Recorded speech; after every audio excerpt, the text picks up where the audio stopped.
I'm like nervous. Okay, but when I first went on the show, I knew I was going to be a judge, and I was like, I don't want to be a mean judge. Yeah. And then after, I was like, wait, I'm the Michelle Visage. Yes, perfect. I was like, I'm the Michelle Visage of the show. Perfect. Hi, gay. I'm PJ Brescia, they, them pronouns, your host of the BabyGay Podcast and the founder of the BabyGay community, celebrating the coming out process through storytelling, advocacy, and togetherness. I came out later in life and I knew nothing about queer culture. I'm still not an expert, so let's go on a journey of self-discovery together with amazing guests, diverse coming out stories, LGBTQI plus history, and everything in between. This is the BabyGay Podcast. Coming out looks good on you. Hello and welcome back to the BabyGay Podcast. I'm your host, PJ Brescia, they, them. Today we are at the historic Black Cat in Silverlake, California, and we have a very special guest, the star judge of Revry's new show, King of Drag, Tenderoni. Hi. How are you? I'm good. How are you? I'm doing great. Thank you so much for having me. I think you brought your Chicago weather here, potentially? Maybe so. Actually, it's very hot and humid in Chicago right now. So. It is. Is it raining? No. No. It's just very hot. Okay. So maybe I did, maybe I didn't. Maybe you did, maybe didn't. Chicago summers are the best. Yes. It's really a special time. We wait so long for it, but then when it's here, it's like we're feral, and then we just go back into hibernation. Actually, I have some Chicago roots. My mom's side of the family is from Chicago. Ooh. My parents met in Chicago. Oh my God, that's sweet. I have a special place in my heart for Chicago. Have you been there your entire life? No, I've been there for around 11 years. Okay. I'm originally from Western Massachusetts. Where? I'm an East Coaster, Springfield, Mass. I went to Boston College. What? Yes. Yeah, I went to college in Boston. Okay. But I'm originally from Springfield, 413. Shout out to my homies. But yeah, I'm originally from the East Coast. I moved to Chicago 11 years ago, and the rest is history. What brought you to Chicago? I used to work for a retail shoe company. It's called the Fry Company, leather shoes.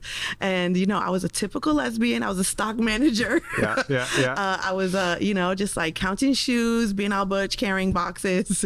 And the company was having people relocate to different places because they were growing really fast. Okay. And they relocated me. They asked me if I wanted to relocate to Chicago, and I was like, hell yeah. Yeah.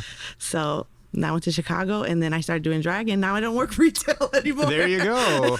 So in your journey, for me, so for example, like I came to LA on a whim almost 15 years ago, never expected to come to LA. And I think part of that kind of trust and letting go and going to a foreign land allowed me to find myself. Like, do you think, well, I guess, when did you come out? And then when did you come out? Yeah, I mean, I came out pretty late. I came out when I was 20. Okay. But it was almost like a very obvious thing when I was growing up. My parents I'm super, super like lucky to have parents that are super supportive of me. That's great. So I didn't come out till I was 20 because it was more of an internal struggle for me to come out because I was always like a weirdo kid. I was like obsessed with Michael Jackson. I was obsessed with graffiti, hip hop. I was always doing these like off kilter things that were not the norm for a typical kid where I was growing up. Yeah. So I remember just being like, I'm gay too, like just another thing for to be weird about me.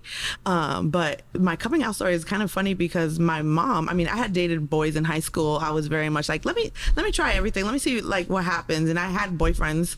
And my mom, one day I was at the mall with her, the mall is my favorite pastime. Yep. And we were sitting down like in the food court, and I was like, oh my God, I love that girl's shirt. And my mom was like, I know you like more than her shirt. And that's how I came out. And she's like, but you know what? I still love you. Like, I love you no matter what. Like, you're still my baby. And I guess I never had a real I'm gay moment. Yeah. I was just kind of like a silent understanding. Yeah. And then I just like brought a girlfriend home a little bit after that. And my family would just like silently was like, cool. That's incredible. I've always been me, and I've always been a weirdo, and my family's always been like, yep, that's Tenderoni. Right. When did you start calling yourself Tenderoni? Tenderoni was, before I was a drag artist, I was a graffiti artist. Oh, cool. And I was also like a graphic designer, and that was kind of like my tag name, Tenderoni. Okay. It comes from a Michael Jackson song, which is PYT. A Tenderoni is like a young person who dates older. Okay. So like that was kind of like my shtick. I also thought it just sounded cool. It was like Tenderoni, like, so I was going that was my artist name. And then when I met my girlfriend, she's a little bit older than me, I was like, this is me. Like, this is my persona. I'm Tenderoni down. Yeah. And it kind of just became it. And then I chose it as my drag name because I was like, I want a one-word drag name, kind of like Tenderoni, like share. Yeah. It's easy, rolls off the tongue. It's easy to put on billboards. No, just kidding. Literally, you say it, manifest it. Yes, exactly. And then it has a 5-year plan built into it because when I'm not young anymore, I could just be Roni. I'm not tender. I love that. Yeah, I mean, my knees are not tender anymore, but I'm still going to be Tenderoni forever. Yeah, that's amazing. Side note, I have a really good friend that lives in Chicago, met him in LA, who's a graffiti artist as well. Oh, really? Jake Merton. Do you know? I know of the work, but I don't know them. You do? Yes. Oh my God. I'll connect you. Wait, I love the graffiti in Chicago. There's so many cool like murals everywhere. Yes. And like they have so many cool events too where you can like go downtown and they're just like live painting. Have you done Secret Walls? I've been to it, but I wish I could do it, but I haven't. Once I started doing drag, I kind of like stepped away from doing my art because it's like you have to choose one art. Yeah. But do you? You know, I mean, Exactly. I know what you mean. I do know what you mean, but like that'd be cool if you like, because I've done events where I've had Jake come and like live That's paint, awesome. Yeah, and it was incredible. I've done one event like that, and it's just weird. I feel like with drag, it's very much like living like a double life. Yeah. And it's like you're giving your all to this, and then you're giving all to that. Yeah. And then when I do art, I like to do art for myself. Yeah. And then sometimes when like people are like, "Can you do this for me?" I'm just like, "No." Yeah. Good. You have to like Good. actively make a choice. Good. Yes. The answer is no. The answer is no. Boundaries. We all need to learn our boundaries. Exactly. Okay, wait. So going back, so when you were coming out at 20, were you in Chicago yet or no? No. Okay. So when I was coming out, I was in high school. I went to a trade school and I studied graphic design. Cool. And then I went to art school in Boston, Mass Art. Mm-hmm. And I was a closet. Like I went to college with a boyfriend. Yeah. And then when I went to college, I kind of got exposed to, a different world. And I realized, I was like, wait, I kind of grew up sheltered. I grew up in it's not a small town, but it was very much like just one demographic of people, just like one same thing. It was like very Puerto Rican. I'm Puerto Rican. Mm-hmm. Just like just one type of people. So then when I went to college, I was like, oh my God, I'm meeting so many different types of people, gay, straight, different cultures. And I'm just like, wait, life can be so much different. Mm-hmm. And I kind of found myself in college. Yeah. And I was like, I'm gonna be gay. Like I met people that I was kind of jealous. I was like, I wish I could be that. Yeah. So I dropped out of college, went home for a year, and came out of the closet, and then went back to school, gay. Yeah.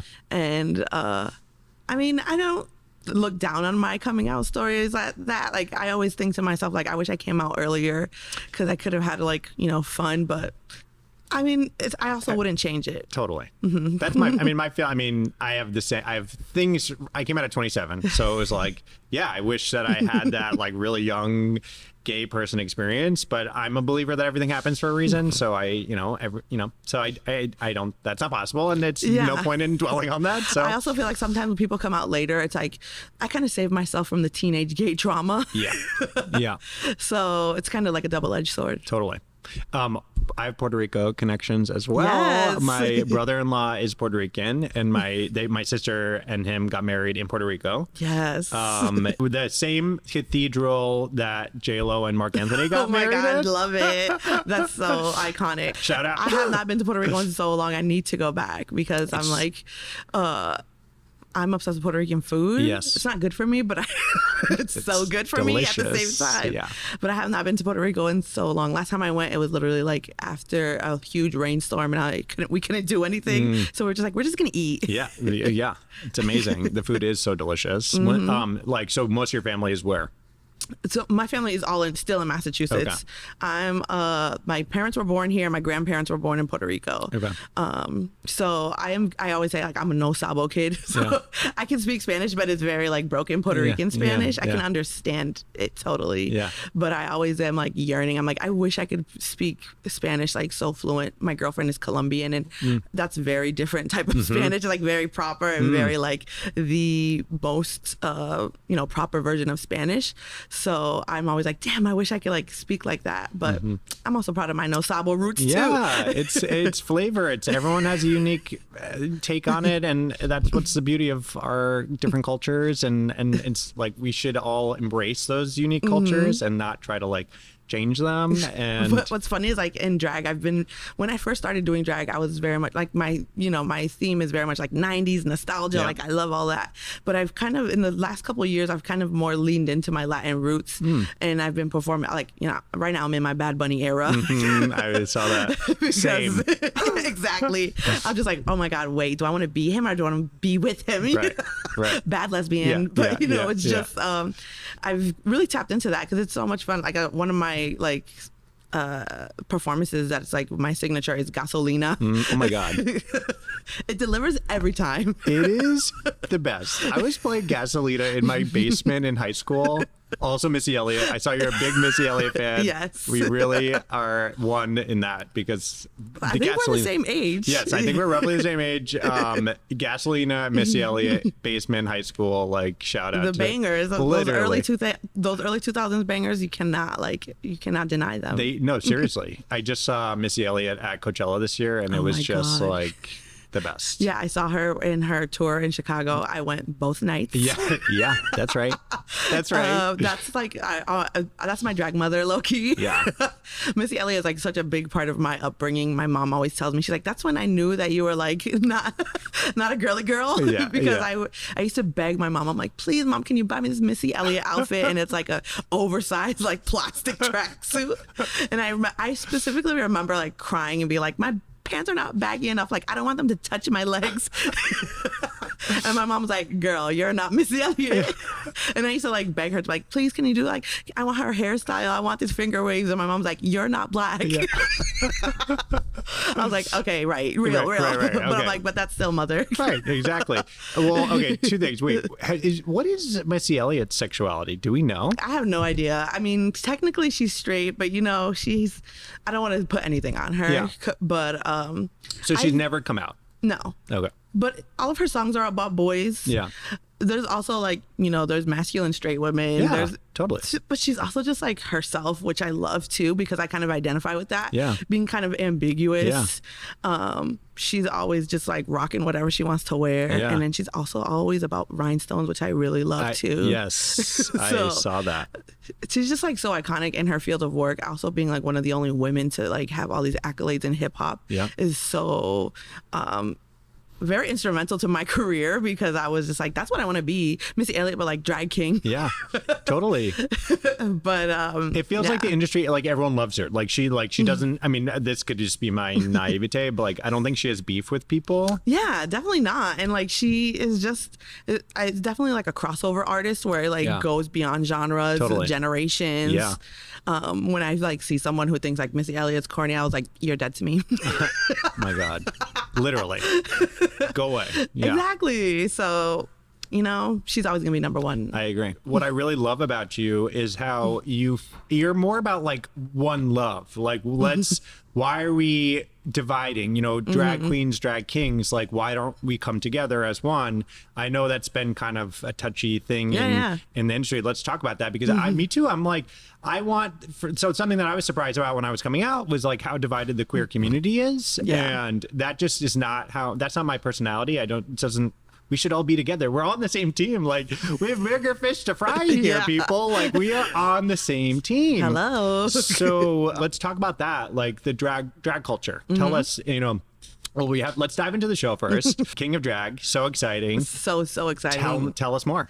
Yeah, King of Drag is a super exciting project that I'm a part of, created by Revry. Big shout out to Revry. Hi, Damien. It's the first ever all drag king competition series. And I'm just so excited that drag king's finally going to have a chance to shine. It's also very important because even like behind the drag personas, those people with those identities don't get a time to shine. We have trans men, we have women, we have non-binary people, we have studs, we have people who have husbands, people who have wives. Yeah. So it's just people who have children. Yeah. So it's just like a really cool way to let people who don't really get a chance to shine. And there's going to be stunts, there's going to be costumes, there's going to be drama. It's just like, when I got on set to film it, this is like my first ever like TV thing that I've ever done. So I was so nervous because I mean, I just don't know how that works. I'm always been like, I always wanted to be a part of that, but I just never knew how to like get into it. And when they approached me to be a judge, first of all, I was kind of gagged because I was like, a judge? Okay.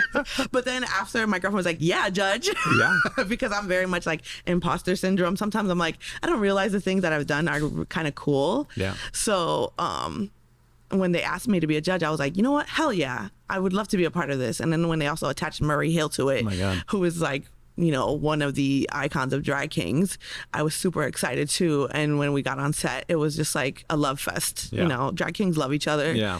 And it was just really important. The people putting it together were just very conscious about putting something together that had integrity, that was not about drama, not about, you know, like fighting or anything like that. It was really about showcasing talent and showcasing this, like, I always say that drag kings are like a niche market within a niche market. Yeah. So I'm excited for the kings on the show to get the stage. Yeah, exactly. Because I mean, I know I was reading, it's like, we need representation because it's really helpful for those who are young and need to see themselves in media, in queer media, and if it doesn't exist, they have a harder time kind of like believing that it's possible for them. Definitely. So what kind of like, what have you learned from being on the show, like judging versus, you know, being a performer? Well, the real gag of it was like when we started filming, they didn't tell me who the cast was. Okay. And as working as a traveling drag king, I'm like very lucky that I travel nationally like quite a bit, and I know a lot of the drag kings in the scene. So I was like, am I gonna know these people? Like, am I gonna like, have I worked with them before? And they didn't tell us until the day we started filming who the cast was. Whoa. So it was like, it was a surprise to me. And when I saw them, I was like, wait, I know 70% of these people on the cast. Right. So I really had to step back and approach it in a way where I kind of see them as like my peers, because like, you know, the drag king world is very small, and I didn't want to come off like I was like, I'm better than you or anything like that. I wanted to come across as like, I have some experiences that you may not have, and I want to give you like advice or like constructive, you know, feedback so that you can like make your craft better, or you know, just like elevate it to a way where like we can all get a piece of the pie. Yeah. Because, you know, unfortunately, a lot of times when I travel, I'm like the only drag king in the show. Yeah. Which is, you know, fine by me, but it's also like you want to be there with your brothers, or, you know, your bros. Totally. And I really am excited for the show, so we can just have like more drag kings in the spotlight, and then everyone can get a chance to do stuff like that. Yeah. For you to be a mentor, to like help those, like, what is it? It's like rising tides lifts all ships. Yeah. Like, I was like, I want to be a big brother. Yeah. And it's even started like, even after we filmed, they'll like message me and be like, hey, I need advice with like contracts, or, you know, some stuff like that, where it's like, you know, the business side of drag is there's no HR, there's no, there's no policies and procedures. Right. So, and it's easy to get taken advantage of. Yeah. So I'm always like, if I'm a resource, I would love for you to come to me and ask any questions. I'm like, no dumb questions. Like, I'm happy to be a service to them. That's amazing. Who are some of the other judges? Oh my God. So we have Sasha Velour, who was like icon. I was like, so. And it's also, if they were gonna have drag queens on the panel, I love that it's Sasha, because I know that she respects drag kings and she understands drag as a whole. I was super excited to have her. We also have Wang Newton, who is another like New York City drag king, which is really cool. We had Landon Sider for one episode, who was like, you know, one of the icons of drag kings. Wow. And it's just important to have people who have drag king experience. Yeah. We also had, since Murray was part of it, we had the whole cast of Somebody Somewhere. Wow. As part of the judging panel for the comedy episode, which I was like, side note, I am like so self-conscious about my teeth. So when I was like, before we did the show, I was like, I'm gonna get veneers. I was like, I'm gonna get a flipper, you know, I was gonna get something to cover my teeth.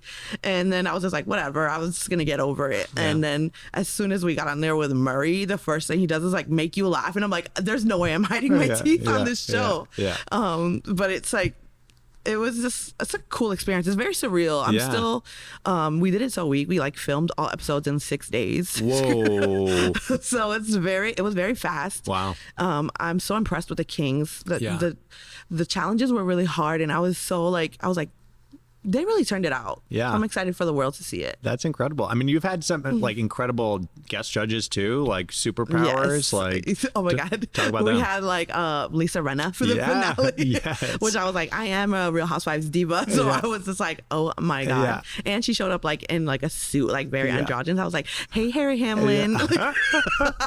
And she was like such a great judge too. She's just like so open to everything and had really good feedback. Yeah. We also had Kathleen Hanna, who was like iconic music judge. We had what else did we have? We had Jackie B, we had Gottmik, we had Carmen Carrera, a lot of like drag race icons. I know some of them are like, Paul Feig was also a really great judge. He did something crazy, didn't he? His little split. Yeah. Oh my gosh. I was like, whoa. Whoa. The funny thing about that is I when I first saw him, I was just like, wow, he's so cute. Like he's like so like put together and like he always wears a suit, right? Yeah. And like he was like giving diva energy, and then he was just like, yeah, me and my wife love to do this. And I was like, wife? And I was like, oops, not me stereotyping. But no, he's great. And he was the first judge on the first episode, and he's like one of my favorite judges. I mean, he's such a powerhouse director. My God, like he knows star quality, so totally. like he gave really good feedback too. That's awesome. Which of the contestants do you see like the most of yourself in, would you say? I don't know. Actually, there is no one like me on the show, which I actually really love because there's so much variety on there. I actually learned from them watching the show. I'm like, oh my God, like there's some people who just take their time with performing and just can capture the stage in a different way, because I'm a very high energy performer and I'm always like, like moving around.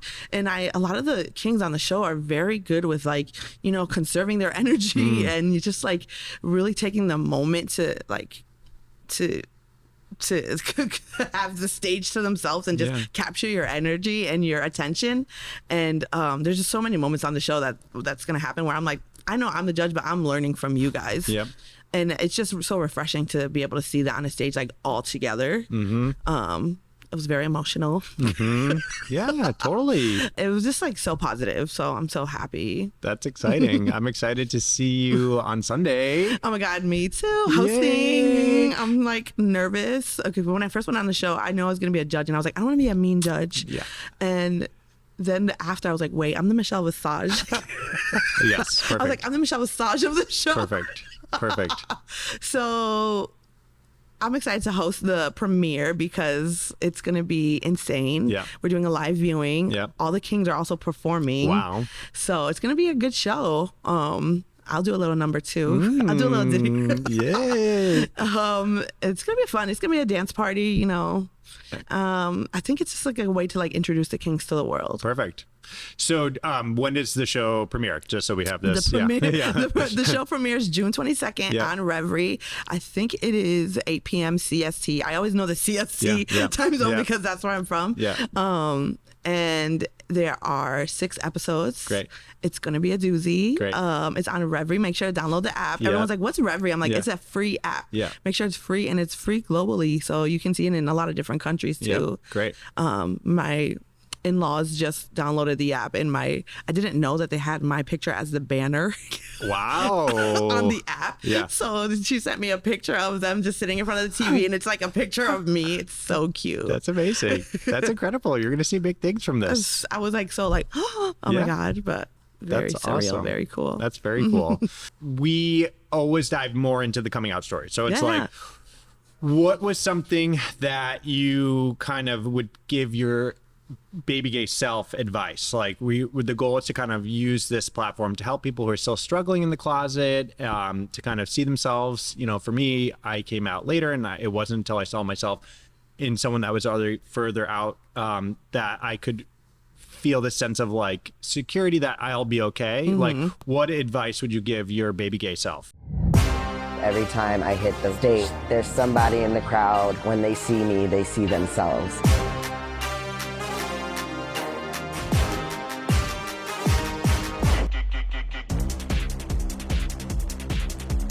So many drag queens have become celebrities. That has not happened for drag kings yet.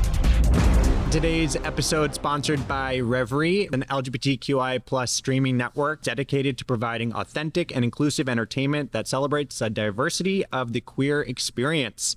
Watch King of Drag premiering on June 22nd on Revry.com or at the Revry app. What advice would you give your baby gay self? My baby gay self, let me see. I would say get rid of those bell bottoms. No, I would honestly, I guess the advice would be to just be more confident in yourself. And I don't know, I don't really have that much advice because I'm kind of happy with myself. But I also think that I found the lucky thing that I had was when I went home, came out of the closet, and then I was literally did the stereotypical thing where I was finding resources. So I was in my age, since it was 2008, 2009, I was I need to go on Logo TV. Yeah. So I was watching that was one of the only things that existed like that, where it was queer entertainment. And I was I'm watching the L Word. I was literally doing the stereotypical lesbian things. Yeah. And I was just finding myself in those characters. I think for me, as a kid who was always, my parents always worked, so I would always come home and TV was my babysitter. And I love pop culture. I love TV and stuff like that. What were you watching? I was watching, Ricky Lake, Sally Jesse, Jerry Springer, what else? TRL. TRL was my number one. Yeah. I was just watching that and then trying to find myself in any of those characters that I saw on TV. I was also really big into Nick at Night. And there was one character on The Facts of Life. Yeah. Her name is Joel Polnicek, and she's the one butch character, which I was just wait, that's me. Yeah. That is someone who I really identified with, and I just think that, I'm hoping that with this Drag King show, there's more chances to see these, because there's a shortage of butch characters on TV. And I think that we always people are always thinking, even if you Google search butch characters on TV, and it's Orange is the New Black, and I'm that can't be the only reference for butch people.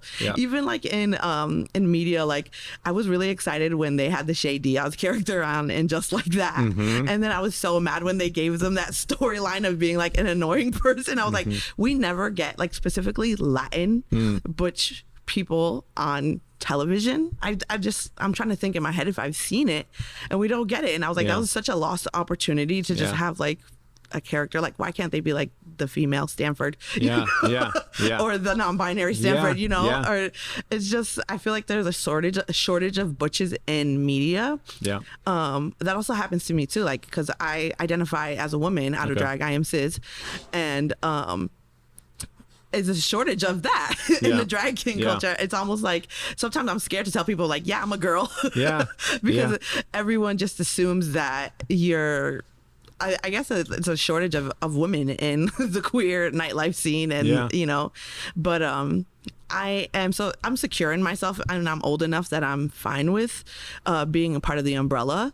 I get they'd a lot, which I'm no, I don't care. I get it. I'm very androgynous. Out of drag, I'm very butch, and in drag, I'm very femme, which is funny. And I know that people are struggling with their gender identity. So if someone is theying me, it makes it okay to for another person, that I'm okay with that, because I'm just I feel people get so offended by things like that, and I'm just I'm secure enough in myself that I'm just why is that offensive? That's someone going out of their way to try to make someone else comfortable. And I actually really appreciate things like that. Because it's okay, all you have, it's a quick correction. For me at least. So if it's a quick correction for me, so someone else in the future can feel better, then it's fine. Exactly. Yeah. So my pronouns are they, them. So obviously for me, I appreciate it specifically, but whenever I'm unsure of someone else, I always just go with they as the safe bet. But I feel to your point, that just shows that them is being more accepted and used in culture. So that's a good thing, I think, in general for the queer community. I love it. I also like playing around with it too. I get sirred on flights all the time. And I always like to be thanks, diva. When someone serves me, I'm just whatever. At the end of the day, as a drag performer, you're literally dressing up for a living and lip syncing other people's songs. So I don't take life too seriously. That's something I learned a lot from my family growing up. My family is so humorous. They handle everything with humor. It's good and bad, side of things. But I always try to look at the positive side of things.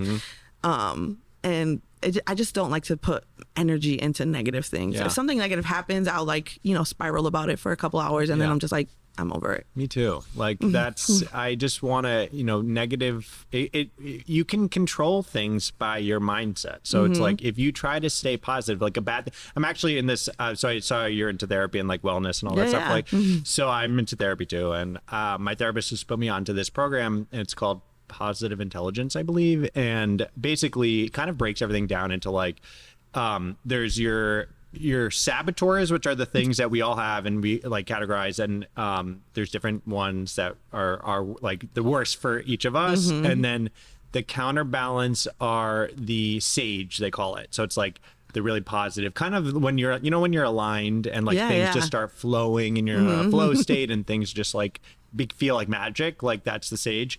So kind of counterbalancing, like the saboteurs basically will never go away. Like it's like we can try all we want to go away, but they won't. So it's just part of our kind of DNA. And then how we combat it is with building up our sage muscles.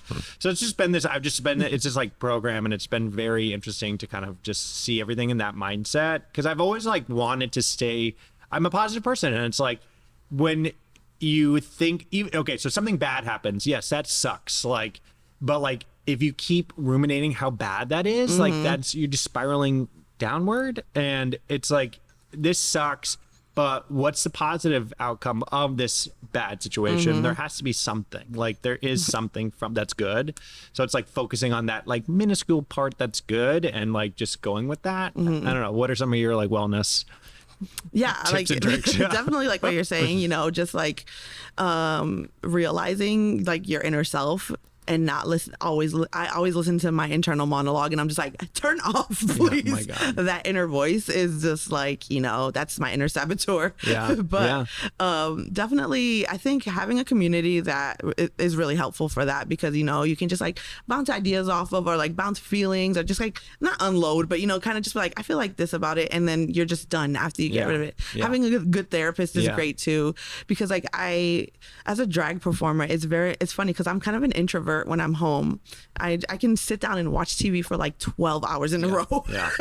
It's not great for me, but I just love doing it. Yeah. Because like the counterpart to that is like going and like being social with thousands of people like in a weekend, if you have a drag weekend where you're doing shows and shows and shows. So it's like, it's kind of two extremes. And I think taking that time for yourself is really important, and kind of just like realizing that you need to like take time for yourself and be selfish. I'm very much a yes person, so I say yes to a lot of things, and then after, when you're in the moment, you're like, why did I say yes to this? But then I'll get there, and then I get through it, and I was like, that wasn't so bad. I always say, I'm breaking the stereotype as a Latin woman, like I do not hold grudges. Because I'm always just like, Latin women's hands were made to hold grudges. But I have broken that cycle, and I just think that I just like to be happy. And I think just savoring moments, and a lot of times, like recently, I've honestly been focusing a lot on family too. Because I have such a positive experience with my family, and they're so supportive of me. It's so weird as I get older to see my family get older. And like my parents had me super young. My parents were teenagers when they had me, so they were always like the party, the party people. They always had parties at the house, and like they were the cool parents. Like you could come and just like watch TV with no filter. Like all my friends would come over, and be like, you can watch whatever you want. Like MTV, TRL. Like I wasn't allowed. Like we can watch rated R movies. Like we can just do whatever we want. And now, like I've always thought of my parents like being in their 30s. In my head, I'm like, my parents are in their 30s, like they're never gonna be old. And I'm like, oh my God, my parents are getting old. Like I go, I'm like, my dad's all gray. And I was just like, wow, this is weird. But it also just like makes you mature in a different way too, because I'm like, I need to start like taking care of them. And same thing with my grandparents. My grandparents are like my number ones, because they kind of raised me since my parents were so young. And they're also getting really old too. And I'm just like, like I just savor the times where I go home. I know a lot of people I don't like to focus on negative things. So like when I go home, I'm like, I just want to have positive experience with my parents, especially since I don't live near them. Right. So when I go there, I'm like, I want it to be a good time. Yeah. How old are your grandparents? Because I bet they're the same age as my dad. My grandparents are in their 80s. Okay. My dad's turning 79 this year. I'm like the baby. My siblings are 10 to 16 years older than me. So you are the baby so gay. I'm like the baby gay for life. You know, I'm actually the oldest grandkid in my family, but I'm the only gay. Okay. I guess for now. In my family, there's probably a couple in there. But I also like joke around. I'm like, I'm also the favorite. Yeah, totally. Because like my grandparents, they're like my number one. My grandparents are also Jehovah's Witness, weirdly, growing up, but they never put that on me. Like they never tried to make me religious or anything like that. And I know Jehovah's Witness have like a horrible rap. I mean, I would never be a Jehovah's Witness, but my grandpa specifically just did it for himself. Like it made him feel good to go to church or Kingdom Hall. Okay. But it's so funny because they're like my number one fans. Yeah. They're like wearing my merch. They go to my shows. My grandpa has like a video like, we are gay all the way. Like they're such allies. Yeah. Where it's my parents were like I never had to go to church growing up because my parents, my dad was raised Jehovah's Witness, my mom was raised Catholic. So then when they had me out of wedlock at 18, what a scandal. I'm like, I'm the mistake that made you happy. Yeah. They were like, we're not raising you with religion. So my religion was TV. Yeah. My religion is like Madonna, Prince, and Michael Jackson. So I'm just lucky to have the family that I have. Yeah. I mean, I agree. I feel very blessed. Like my family is very supportive. My dad, I feel like, so my dad's 79 now. I'm 36. When I came out to him like 8 years ago, I feel like we got closer actually. Like, I mean, I was so nervous. Like the whole coming out process is scary. It's scary as shit. And that's the whole point of all of this, is to help people through that. So when I came out to him, like, I think a really positive thing is it brought us closer. Like, and he's been such an incredible ally, and he's like so excited about watching this community grow. And like, he just went on a trip and he wore his baby gay hat and like in Thailand, and he's like sending me I'm like, so yeah, it's really cute. So like, I feel I don't take that lightly. Like we're lucky. Like so many people don't have supportive families. I love stuff like that. Like my grandpa was sick recently, and I was home with him for a little bit, and his like physical therapists were coming over, and one of his physical therapists was like a butch woman. And he's like, my granddaughter's like you. And I'm like, you can't say that to people. I know that he's trying to be like, you know, fun. And then like they actually have my drag pictures like framed on the wall. Yeah. And I was there helping him, and then we're like helping him like do his physical therapy, and he looked at the wall and he's like, you know, that's her, right? Yeah. Like pointing to my drag picture. Yeah. And like trying to get me to have like, you know, like a connection with this physical therapist. And I'm like, you need to be quiet and listen to what she's telling you to do. It's so funny. They're like so proud. Well, I agree. I mean, your headshots are fucking sick. Thank you. Like, they're amazing. Like, really. Shout out to Adam Woffman, who does all my headshots. I mean, Adam, you're killing it, because your headshots are amazing. Seriously. Thank you so much. Yeah. Actually, so I want to talk about, I saw your makeup tutorial on TikTok, and I am learning makeup right now, and it's hard, and it's an art. So it is. Can you give us, just really, this is for me, but all the audience, can you give us some tips and tricks? Like, just like, some basics. Honestly, the advice I have is kind of like, you know, there's tons of makeup tutorials out there. Go on TikTok, go on YouTube. But a lot of people, when I first started doing drag makeup, I was just like, I need foundation, and you just put it on. I was like, oh my God, I look like a pancake. And then starting as a drag king too, you're like, I don't want to have like femme makeup. Like, I'm not putting any color in my face. And I was like, I look like a corpse. Right. So a tip I have is always blush. Please put blush on. So bring some color back into your face. For drag kings, it's kind of hard too, because it's like, you know, I go more on the androgynous side. So I'm like a little bit more femme when I'm in drag. I want to be like a fabulous gay man. But I think that just putting color back into your face gets rid of like that sallow corpse look. Also, like, find your shtick. I am obsessed with facial hair. So I love to have facial hair. Like when I do a brunch where I have to do a character with no facial hair, I'm like, oh. And it's because, why would you have to do that? Because they want a specific character? Oh yeah, you know, it's like an illusion. Sometimes you'll like, I'll do like a Schitt's Creek brunch, and I'm doing all the boy characters from Schitt's Creek. And I want to do you don't have to, but I want to do the illusion of looking like David or looking like Roland. You know, watch tutorials. I mean, Land Insider is a great resource for like a drag king makeup. But just drag in general, I have advice for that, but out of drag, I suck at makeup. I don't know how to do like regular everyday makeup.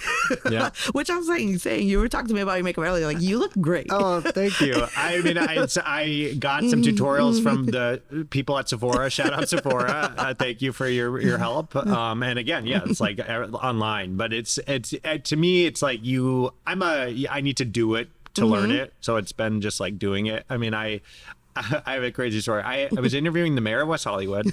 Very exciting guest. I was so nervous. Iconic. And like 20 minutes before, I was here in the bathroom, like doing things. And like I put like concealer, and then it like whited out all my like eyebrows. I was like, shit.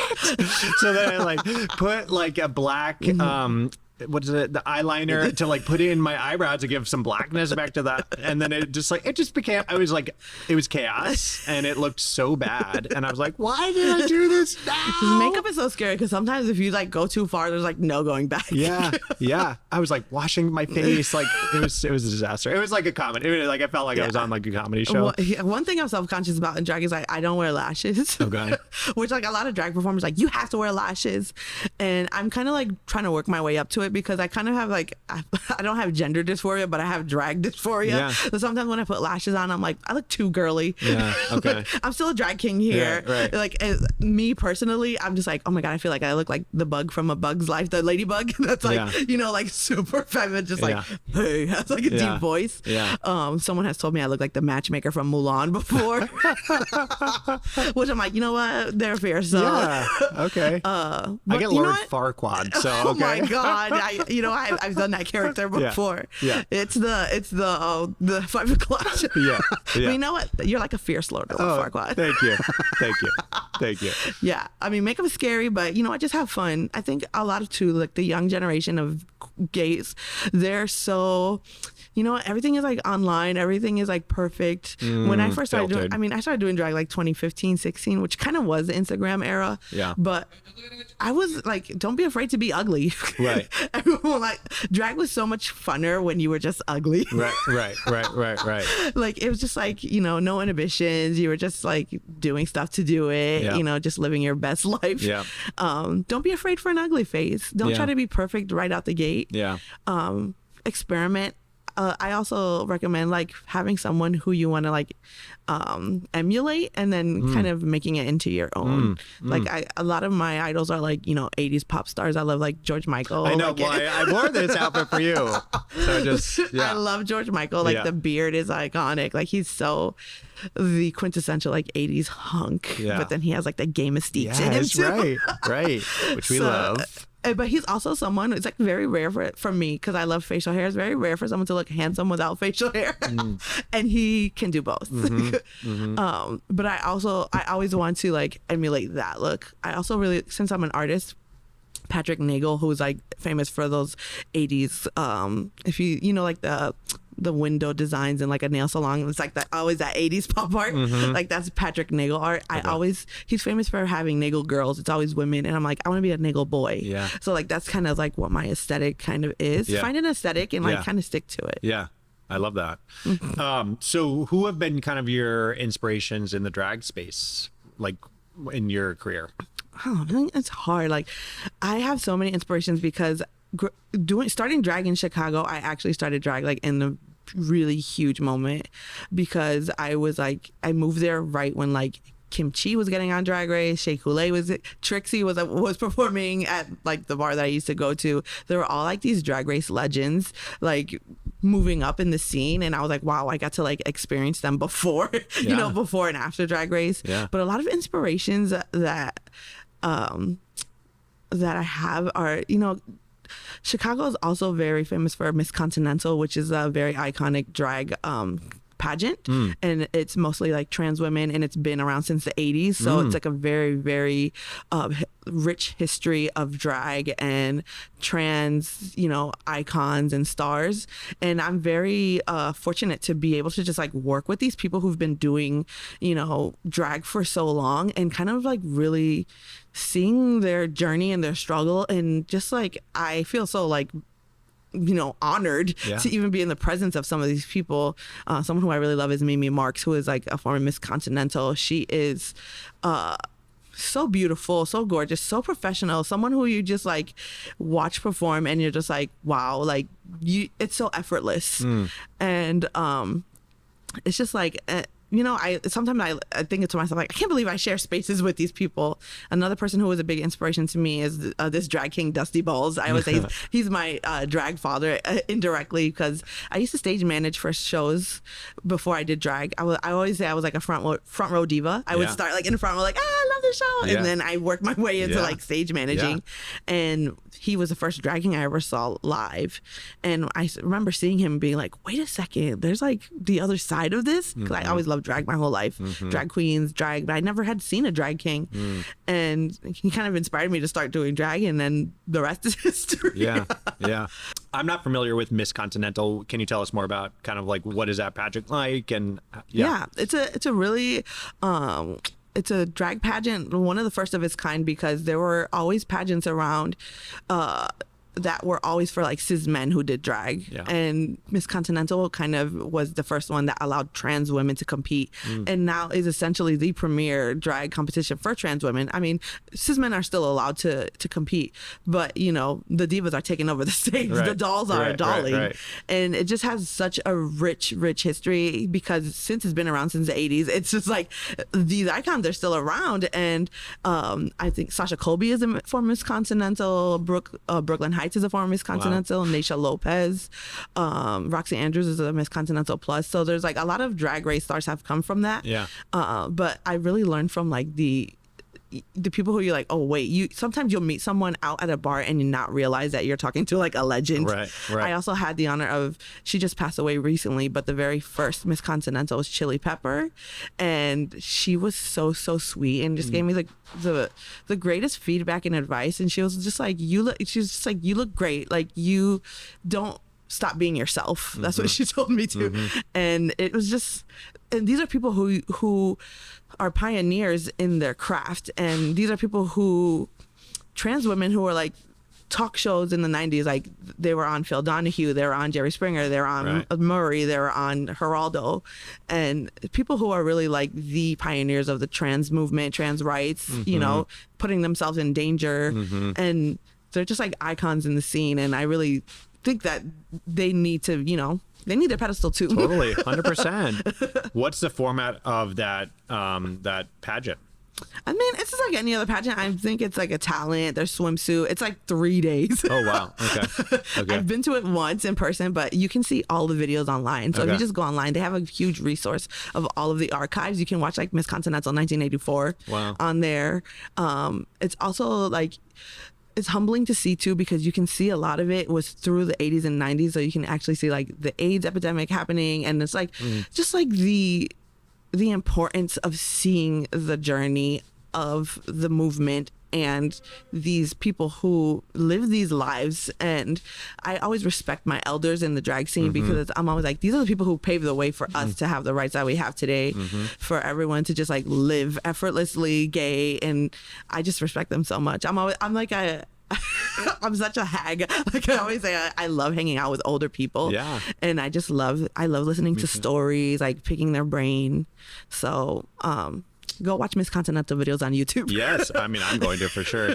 I mean, well, one, I just want to let you know, you're now paving the way for the future generation, and that's like a huge deal. Like you're doing something massive with being the first King of Drag King show. Like that's going to inspire so many people.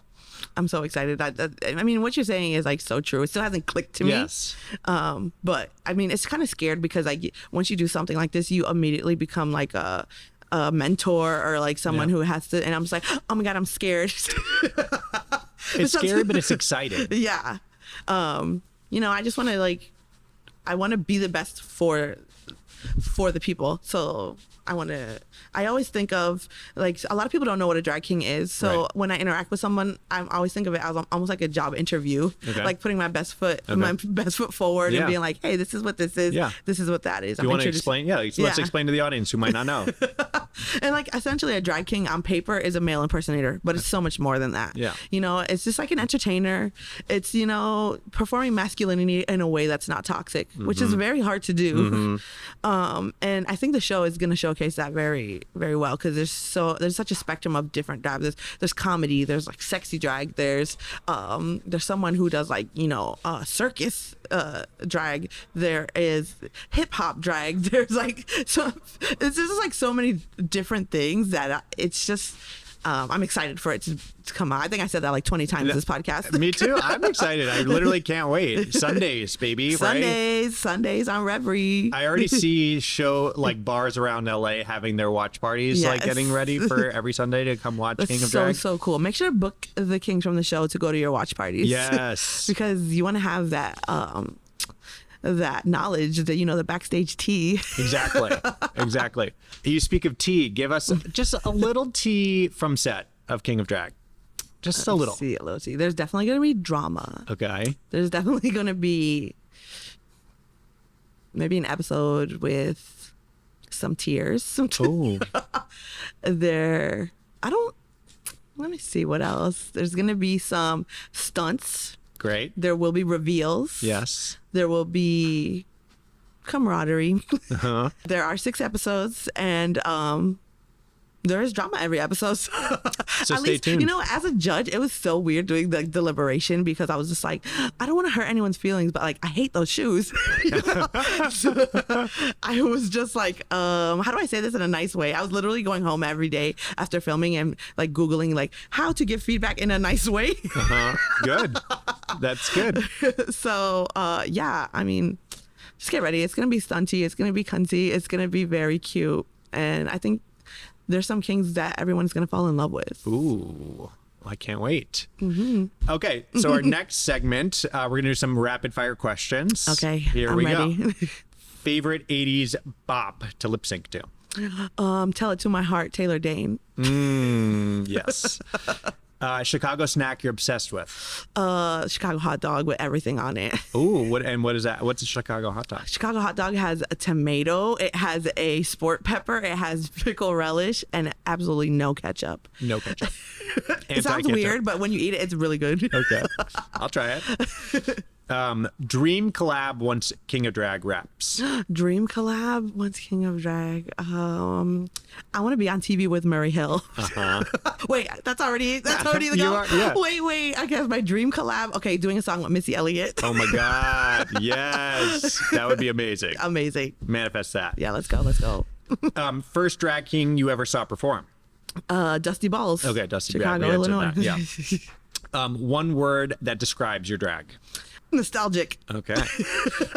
Hidden talent we haven't seen on stage. Hidden talent. Oh my God, that's not rapid for me. I can do graffiti. That is. Yeah. That is very hidden talent. Most worn item in your closet besides rhinestones. Oh my God, MC Hammer pants. Love that. What's always in your gig bag, no matter what? Sunglasses, like 100 pairs. They are my security blanket. So I always started a number with them because I'm scared of the audience, and then I'll take them off. That's great.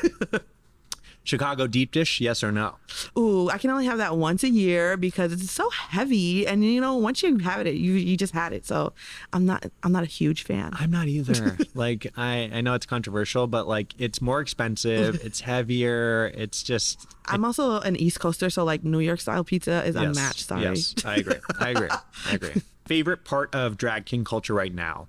The renaissance that's happening right now, this TV show that's happening, this pedestal that we're getting put on. Yes. That is my favorite part. Absolutely. Yes. What show are you binging right now? Oh, Real Housewives of Beverly Hills from the beginning, first season. Yes. I am that gay, sorry. Yes. But yeah, the beginning seasons are chaotic. And then who should absolutely be on season 2 of King of Drag? Oh my God, who should absolutely be on season 2 of King of Drag? Rusty Hammer from Boston, Massachusetts.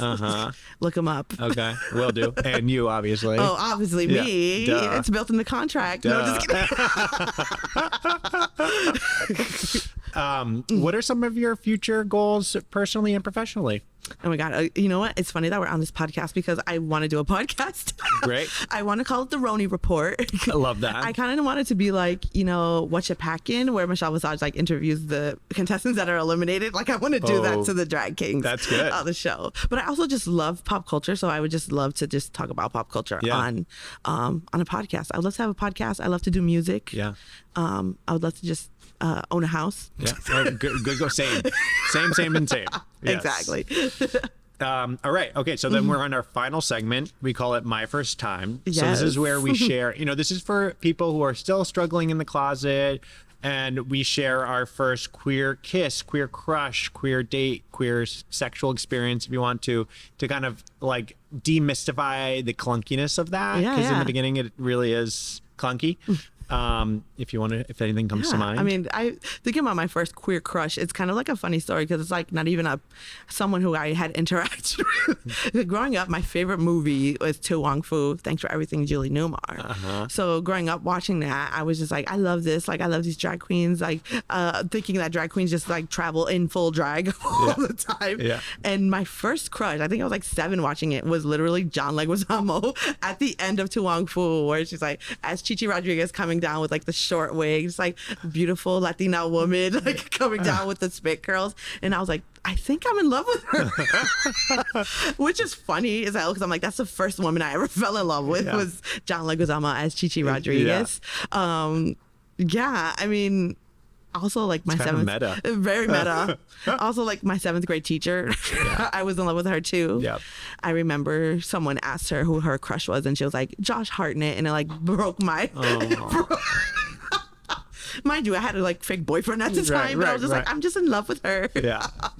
I don't know. I feel like I have a lot of crushes, but. That was my first crush. Also, Ricki Lake was a big crush of mine too. I just saw Ricki Lake recently. She looks good. Oh my God, on the Watch What Happens Live, where she's talking about her new facelift. I didn't see that, but I saw her in person, and I was like, damn, Ricki Lake looks good. She's literally talking about her new facelift on Watch What Happens Live with Andy, and I'm like, she does look good. She looks really good. Not that she ever looked bad, but she just like, she aged so gracefully. She aged looks she's always been my queen, so. Yeah, no, I was like, damn, Ricki Lake looks good. Get it, girl. Yeah, get it, girl. Come on. Okay. Whatever you're doing, keep it up. I'm so excited. This has been so much fun. Like, I'm so excited for you. I know this is just the beginning of like crazy, amazing things to come. So be very proud. Thank you so much. Thank you. Like you're so sweet. I also thank you for dressing for me. Oh, of course. Obsessed with your look. I'm obsessed with the details you put into your research. Thank you. It's just so fun to just be around queer energy and kiki, laughing. Yes. I'm just I always say that people think I'm intimidating because I don't like showing my teeth. All my pictures are very serious. If you look at my pictures, I'm like, they are. I don't like showing my teeth. Okay. But then when people meet me, they're like, you're intimidating. And then I'm like, like I'm just like a giggle monster. Yeah. So don't be scared of me. I'm a nice boy. That's right. And where can people find you? You can find me on Instagram, Tenderoni88. That was the year I was born. Also, the minimum amount of rhinestones I will have on stage at all times. 88. Yeah. Come find me. Leave me a nice comment. Yay. Thanks. Well, coming out looks good on you, Tenderoni. Oh, thank you.